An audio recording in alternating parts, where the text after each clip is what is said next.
Hello everyone, I hope you're all doing well. My name is Neil and in today's video we're going to tackle another challenging SAT exam question. Let's get started. In the figure shown, WZ and XY intersect at point Q.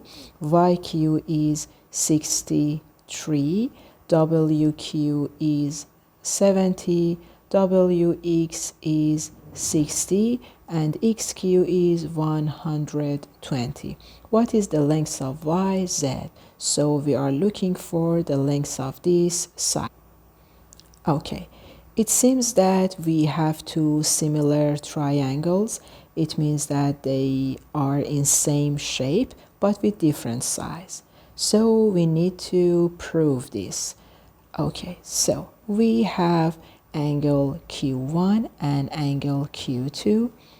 Q1 and Q2 are vertical angles, so they are equal. This is the first proof. And the second one, angle W and Y are in equal size, which is A degrees. So we have two reasons that show us these two triangles are similar. So triangle WQX and YQZ are similar by angle similarity rule. Okay, we know that the lengths of corresponding sides in similar triangles are proportional. What does this mean? It means that we have three ratios which are equal.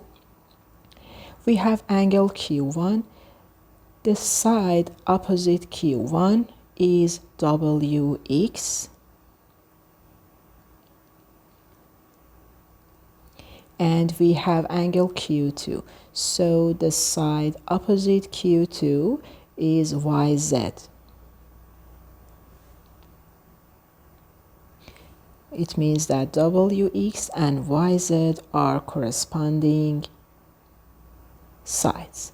And then we have angle W, and the opposite W is XQ. XQ and Y opposite is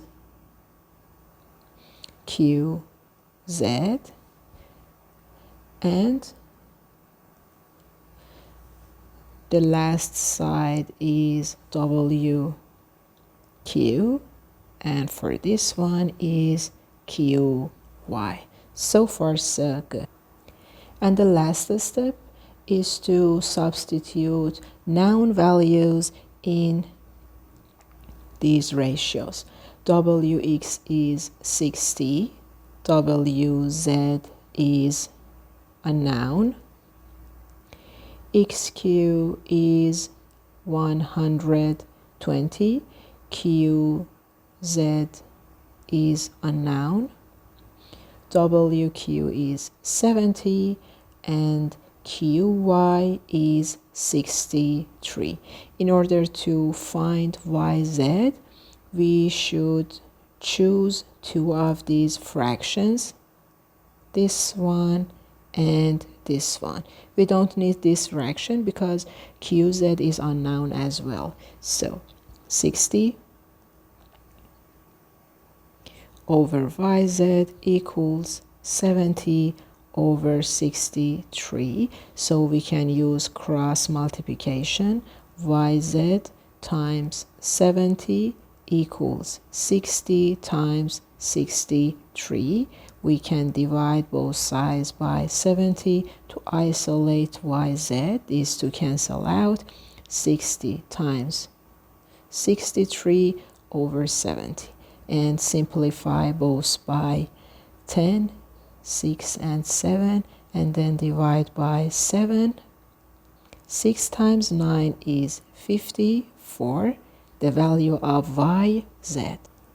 So the final answer for YZ is 54. See you in next video. Bye bye.